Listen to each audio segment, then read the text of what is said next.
Hi there, it's Louise with you on behalf of Colour Blast today, and what I'd like to do is share a scrapbook layout process video created for the August challenge. Now this is the first month that Colour Blast is hosting a challenge, so make sure you pop on over to the Facebook page and join in. And basically the requirement is to use any of the 3 products in the recipe. So your choices are a mica powder, a colour paste, or a colour spray. So I've chosen to use the mica powder, and what I did was I experimented a little bit with this because mica powder is kind of scary. So if you've ever been scared of mica powder, then I hope you're watching this video because I'm going to show you how I've chosen to use it. And basically the way I think about mica powder is to think that it needs something to stick to. Alright, so you either mix it in with a medium or stick it on top of a medium so that it has something to adhere to. So in this case, what I'm doing is I'm taking the Colour Blast White Heavy Gesso and I'm spreading that through a stencil, spluttering some of the Colour Blast mica powder over the top, spraying it with water, and then while the stencil's still on there, I'm going to hit it with the heat gun. And what this does is it kind of gives the mica powder a chance to actually move around, not only with the heavy gesso, but also into the background as well.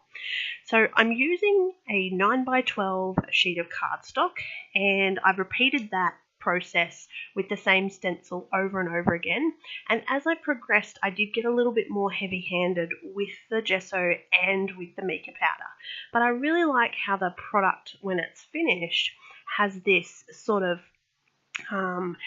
really interesting color result that has some areas where it's really light and really shimmery and other areas where it's sort of quite dark and it's really attached itself to that heavy gesso. Now what I've done is I've just torn a strip off the bottom of that, and I'm going to now use this to form the back of my 12x12 layout. So if you're scared to do a mixed media background, you can actually create on something a little bit smaller, and if you like the effect, either recreate it on a full 12x12 page or use it on a 12x12 page. So that's what I've done here.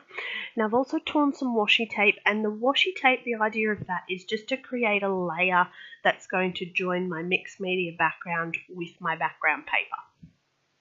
I've chosen a chipboard piece and a photo, and I'm going to use the Colour Blast embossing powder in just blue, and that's going to go over the top of my chipboard, which I've also treated with a coat of that heavy gesso as well. I find that if you're using certain colours of the embossing powder, treating them with the white gesso is really going to help that colour to stick and to give you a really true colour. So the next stages of creating this layout is to build a little bit of a photo cluster. I didn't actually start this page with a whole blue theme in mind, but that's kind of how it worked out.